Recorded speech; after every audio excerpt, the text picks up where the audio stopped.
Hello, and welcome back to Adam's Fam Anime. I am John, and today I'm going to be discussing One Piece, chapter 1023. And wow, what a chapter. This chapter has been remarkable for a multitude of reasons, and which I'll get into at the discussion portion of this video towards the end. But for now, I suppose we can go ahead and get into the recap. Well, we start off this chapter with a cover page of Vivi, and in this cover page, she is perched up in a tree while singing with some sparrows, and also while Karoo is beneath her, jealously looking onward. And honestly, at this point, I can probably say that I could take or leave the cover page requests. I mean, the artwork is well done, beautifully drawn, and I'd have to say that for the average One Piece fan, that catching up with Vivi and Karoo in any way, shape, or form is a pleasant surprise. But as I said before, I can take him or leave him at this point. I'm kind of ready to get back to a good cover story if Oda's got one crafted up. Anyways, we start off this chapter checking back in with Zorro and Sanji, and it's still firing at all cylinders as compared to the last chapter. We also get to see that Zorro and Sanji are getting the same kind of hype / support from the crowd surrounding them in terms of getting their one-on-one fight. We see that Kawamatsu ends up slashing up a sniper who's lining up Zorro. And then we get to see Boss Hyogoro give the official announcement for them to stay out of the fight. And it would also appear that Marco is not going to be proactive and interfering in this fight in any way, shape, or form, which is fine with me. There's been enough miraculous healing going on throughout this chapter. I mean, with Zorro's insta-heal and him being back in the fight to go up against King, like most of the One Piece readers have been requesting, I don't think we really need to see Marco for quite a while, unless it happens to be for more expositional purposes. I mean, the things that he brought up in this chapter do need to be talked about, and I'll get to that at the end of the review. Anyways, Marco seems to be dazed and confused and drained, so thankfully we got Izo to remove him from the scene and put him on the sidelines, while Zorro and Sanji finish things up here between the two biggest right hands of Kaido. So in the midst of the fight, we get some dialogue between Zorro and Sanji, where Sanji notes that since the last 2 times of him wearing the raid suit, his body is beginning to feel weird or differently, which I suppose is appropriately timed since the German 66 is brought up almost immediately afterwards. When Zorro and Sanji actually have a trade-off in saving each other's skin, Queen happens to get blocked by a Diable Jambe move, and when he does, he notes that he remembers that all of the German kids have been augmented or modified. And then it's at that point that Sanji tells him, like, hey, I'm not modified, I'm just a regular human being. And then rightfully so, Queen notes that, what are you talking about? Your leg is on fire. That is not normal in any way, shape, or form. And Queen definitely has a point there, but I'll touch more on that during the discussion portion as well. In any case, Queen also drops the official name for King's race, which are Lunarians. Now, we only get a couple pages of the fight between Sanji and Queen before we move on to King and Zorro. And it seems that King has a blade that is similar to Sasaki's blade of the Topiropo, as it seems to have some kind of mechanism to where it changes its form to have some kind of mechanized utility to the blade, which King then uses to launch 2 of Zorro's swords into the air. And then he has some kind of knuckle blades or some kind of weapon attached to his hand where he attacks Zorro. And Zorro dashes back and reacquires his swords. And much like the previous fight, it's only a couple pages worth of action between the 2 of them, but we do get to basically see them agree that this fight could get dirty or become more of a street brawl at any moment. And before we leave that fight, we get a few panels of a conversation between Kawamatsu and Boss Hyogoro, where they note that there's a lot of similarities between Zorro, Ryuma, and the Shimotsuki clan.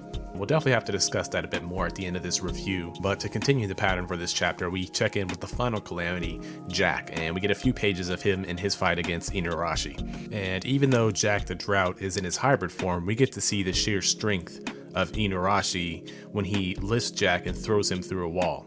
And much like Raizo in the last chapter, we get to see Inuarashi kind of giving this inspirational monologue, which at the culmination of that monologue, we see the reveal of his Sulong form. And Jack already seems to be having some struggles going up against base form Inuarashi, so I can say that this probably will signal the end of the fight. And it's hard to tell if we'll get an entire chapter dedicated to the conclusion of this fight, or if it'll just kind of be bundled in with Nekomamushi's fight. And speaking of Neko, we get to see a very very brief glimpse of him during this chapter, and it appears that he also is gone into Sulong form to fight off Perospero, who is just having a really rough day, as he is currently the only commander who is in a constant state of duress trying to assist Big Mom in her alliance with Kaido. Anyways, after getting an amazing panel of Nekomamushi's Sulong form, we check back in with Raizo. We check back in with this fight very briefly, but it mainly just serves as a setup for the reveal that's coming in the following page. So we get to see that Raizo is defending Momonosuke's honor from his opponent's insults. Not a whole lot is revealed in terms of the fight or its progression, but as I stated in the previous review, I am more than ready to see this fight come to its conclusion. But I will say that it was well placed in its chapter, as it perfectly sets up the end review, or the big review of this chapter, which the last page is dedicated to showing us that Momonosuke has been matured or aged up to the age of 28 by Shinobu's ripe fruit. And in the final page, we get the reveal of his dragon form, which looks very amazing in comparison to Kaido's. And much like most of the One Piece community probably assumed, Vegapunk didn't hide that fruit because it was a failure. It seems like it is a perfect mirror of Kaido's dragon form.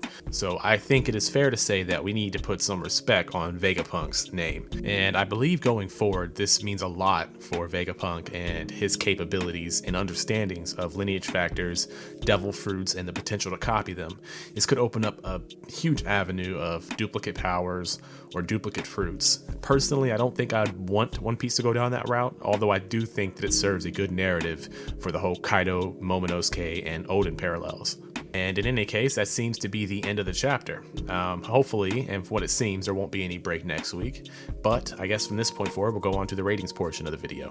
And as per usual, we'll start off this ratings portion by addressing the artwork. And in this week's chapter, I'm going to give the artwork a 9.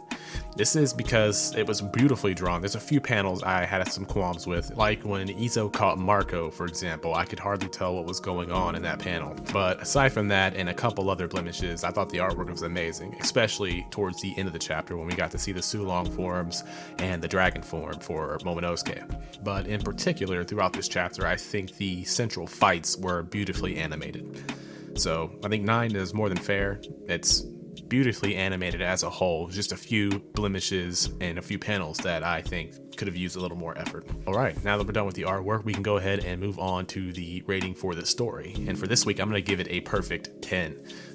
Even though we bounced around a lot and we checked in with a lot of characters and a lot of different areas, events, it was beautifully paced, and the things that were discussed and the things that were brought up for this chapter were amazing story-wise. It serves the narrative of keeping us updated on the fights while also giving us something to think about in terms of the backgrounds of certain characters like Sanji, Zorro, while also giving us something to speculate or to think about in terms of the futures for some of the Scabbards like Raizo, Inuarashi, and Nekomamushi. Now, Oda didn't spend a whole lot of time in one place for too long, but of the 5 or 6 fights that we got to check in with for this chapter, each of which had about 2 pages apiece of action and dialogue, he managed to condense a lot of story, a lot of narrative, and a lot of questions into each of these conflicts. Not to mention the reveal at the end, where we get to see Momonosuke has gone through with the aging process, and he just straight out gives us the dragon form, which kind of serves as its own to be continued.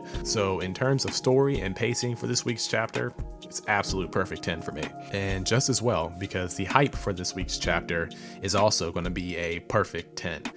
Much like I've mentioned before, anytime we get a good fight, the hype's going to be up there. But the pacing of these fights and the moves we get to see and the intensity of which these characters are giving into these fights, it's giving us a lot to look forward to. And it shows that even though we're far into the storyline in terms of the raid and the progress of our protagonist, it goes to show that there's still a lot more for us to look forward to. It isn't just going to be Luffy going up there and, beating Kaido. We still have to see Sanji, Zorro, Inuarashi, Nekomamushi, Raizo, and the rest of the Scabbards conclude their fights. And considering that in the few panels that we get of each of those protagonists, we see that they're starting to really put their efforts and their emotions into the fights that they're involved in. And then we get, of course, the hype reveal of Momonosuke's dragon form, and we get the hype behind knowing that Nekomamushi and Inuarashi are going into their Sulong forms for the remainder of their fights. So the hype is just through the roof for this chapter, and I honestly can't wait to really dive into one of these fights and dedicate an entire chapter to reaching their conclusions. So that being said, the hype is easily going to be a 10 for me. So with that being said, I suppose we can go ahead and get into the overall rating for this week's chapter. With a 9, a 10, and a 10, that makes our overall rating for chapter 1023 of One Piece a 9.3. Overall, it's been an amazing chapter. Damn near perfect. The only problem I had, as I mentioned before, is that there were a couple inconsistencies with the artwork. But aside from that, the chapter, for the most part, had me on the edge of my seat, and I was just not wanting it to end. So I guess with the rating out the way, I guess now we can get into a little bit of discussion about some of the things that went down this chapter. The first of which is going to be about the dialogue and the happenstances with Sanji during this chapter. I mean, we start off with getting the reveal that wearing the raid suit 2 times is having some kind of strange effect on Sanji's body. Now, obviously, they didn't give us too much information about what that effect is, if it's weakening him or if it's changing him genetically. But this does serve as a potential power-up of sorts, or maybe even a potential change in Sanji in particular. Now, I would assume that each of those raid suits were crafted up specifically for each of the Vinsmoke children. And with Sanji in particular, Judge was aware of his abilities and his Diablo Jambe before the raid suit was actually given to him. So I suppose it's possible that this raid suit, like his siblings, is tailor-made to his abilities and his genetics. And speaking of his Diablo Jambe, rightfully so, as Queen pointed out, human beings, unless they're of King's race in particular, don't just burst into flames. So I suppose this does raise the possibility that Sanji may have actually, recessively inherited the augmentation or the upgrades that his siblings have, and that possibly the raid suit could be bringing it out. This also opens up some questions for Vegapunk, Judge, and their potential manipulations of bloodlines or lineage factors, as the One Piece scientific community calls it. So I guess at the end of the day, it'll be interesting to see whether or not this whole genetics thing ties into Sanji in terms of a buff or a nerf, as seeing as how it could just be making him more exhausted, or it could be the potential change in his ability to manipulate flames or fire.